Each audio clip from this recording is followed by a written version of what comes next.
ይህ አዋዜ ልዩ ሰበር ነው።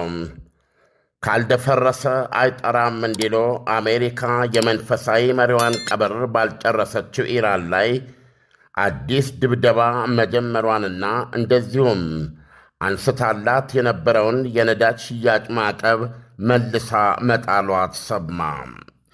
የኔቶ የመሪዎች ጉባኤ ስብሰባ በአንካራ ቱርክ በተከፈተበት ወቅት አሜሪካ ኢራን ላይ ክንዷን ያነሳቸው ቴሄራን በሆርሙዝ ሰርጥ ውስጥ ይተላለፉ በነበሩ አያሌ መርከቦች ላይ ተኩስ ከፍታ ጉዳት በማድረሷ ነበረ።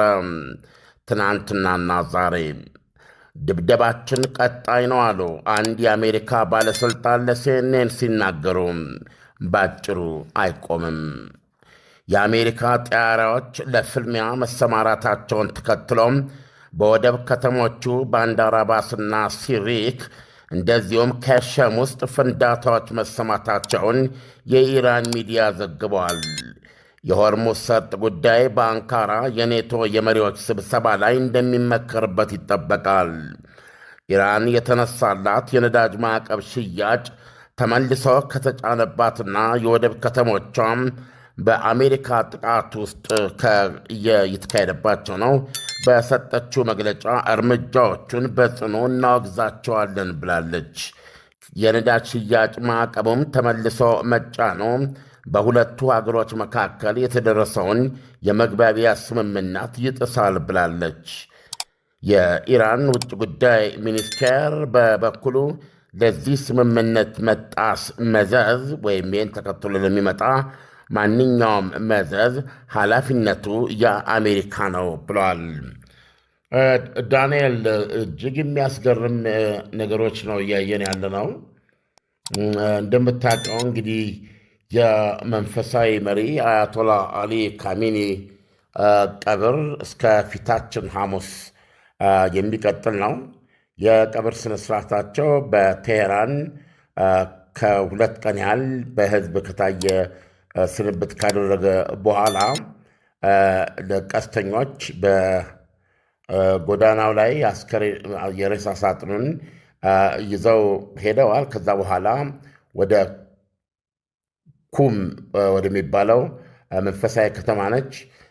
ከዛም እንዳለቀ በአሁኑ ሰዓት የመንፈሳዊ መሪ አስከሬን የያዘው የሬሳ ሳጥን በኢራቅ ናጃፍ ከተማ ውስጥ ነው።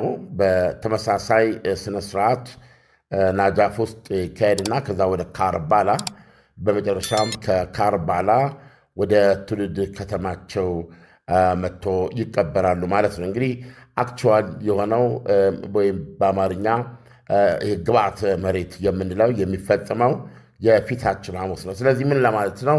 የመንፈሳዊ መሪ የቀብር ስነስርዓት በመካሄድ ላይ ያለ ገና ሳይጠናቀቅ ኢራን በሆርሙዝ ሰርጥ ውስጥ የኦማንን ዳርቻ በመታከክ በአንጻራዊነት ለኦማን ዳርቻ ወይም በኦማን ዳርቻ በኩል ይተላለፉ በነበሩ 3 የነዳጅ መርከቦች ላይ ጥቃት ሰንዝራ አንዳንዶቹ እሳት ተነስቶባቸዋል። ዳንኤል፣ ይሄ በጣም የሚገርም ነው።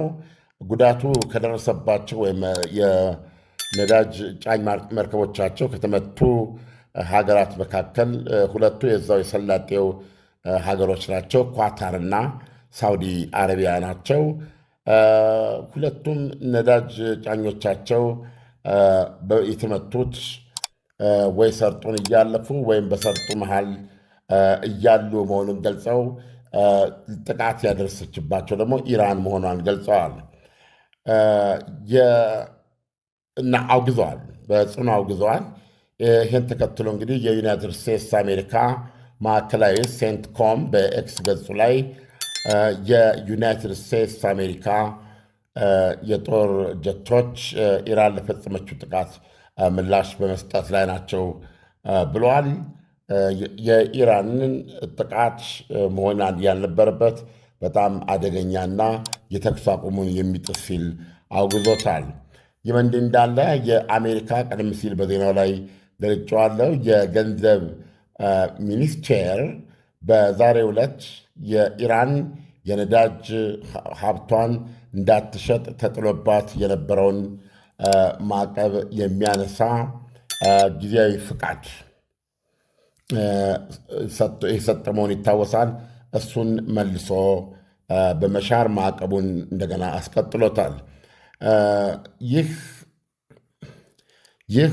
ፍቃድ ኢራን የነዳጅ ዘይቷን እንዲሁም ደግሞ ማንኛውንም የነዳጅ ዘይት ምርቶች ውጤት ማለት ነው፣ እንደዚሁም በአጠቃላይ ከነዳጅ ምርት ጋር በተያያዘ በጣም 78 አይነት ነው፣ እሱን ሁሉ መሸጥ እንድትችል የፈቀደ ነበረ። ኢራን ነዳጅ በመላክ በየቀኑ በትንሹ $500 ሚሊዮን እያገኘች ነበር ማለት ይቻላል። የአሜሪካ የባህር ኃይል ከበባ ከተነሳላት በኋላ ማለት ነው። ዳንኤል ዓለም ባለፈው በሆርሙዝ ሰርጥ አቅራቢያ ባሉ የንግድ መርከቦች ላይ ለተፈጸሙ ጥቃቶች አሜሪካ የበቀል እርምጃ ለመውሰድ በኢራን የነዳጅ ሽያጭ ላይ ማዕቀብ መጣሏ በኢራንና በአሜሪካ መካከል የተደረሰውን የመግባቢያ ስምምነት እንደ መጣስ አይሆንም ወይ? ዳንኤል፣ ያው በየጊዜው ለአድማጮቻችን በምናቀርበው ዘገባ መልከ ጥፉ በስም የሚደግፉ ሆኖ በውስጡ የሰፈሩት ዋና ዋና ነገሮች ሁለቱ ሀገሮች ያልተስማሙባቸው ናቸው ማለት ይቻላል፣ አፍን ሞልቶ። ስለዚህ የመግባቢያ ስምምነት የሚሉት የአልተግባብቶም ስምምነት ነው። ባይሆን ኖሮ ይሄን ስምምነት ካደረጉ በኋላ እኮ እንደገና ለሁለተኛ ጊዜ እንደምታስታውሰው ወደዚህ ወደ አሊ ካሜኒ ቀብር ከመግባታችን በፊት ለተከታታይ 3 ቀናት በአሜሪካና በኢራን መካከል እኮ የከባድ የተኩስ ልውጦች ይደረጉ ነበረ። አሜሪካ እነዚህ ቅድም የጠራናቸው ባንደር አባስ፣ ሲሪክ እና ኬሽም የሚባሉ ቁልፍ የዳርቻ ከተሞች ናቸው። በተለይ ኬሸም ከመሬት በታች የኢራን የሚሳኤል ከተማ ነው ተብሎ ነው የሚታሰበው። እነዚህ ላይ በዋነኛነት የራዳር ጣቢያዎችን የሚሳኤልና የሰው አልባ ክምችቶችን የማውደም ድብደባ ነው በነገራችን ላይ በተከታታይ አሜሪካ የምትከፍተው። ይሄ ደግሞ የኢራንን ኢቨንቹዋሊ ወደ ጦርነት የሚመለሱበት ሁኔታ ካለ ተተኳሾቿን የማንደድ ወይም የጦርነት አቅሟን የመቀነስ ዘመቻ አካል ነው። ስለዚህ ሌላ ስምምነት አደረግን ተብሎ 2-3 ቀን እንደዚህ ከተዋጉ በኋላ ሁለቱም ላለመታኮስ ተስማማን በማለት ነው አሁን ትናንትና ሰኞና ማክሰኞ ይሄ እንደገና የተኩስ ልውውጥ መፈጠሩን ይሰማሉ ዳንኤል።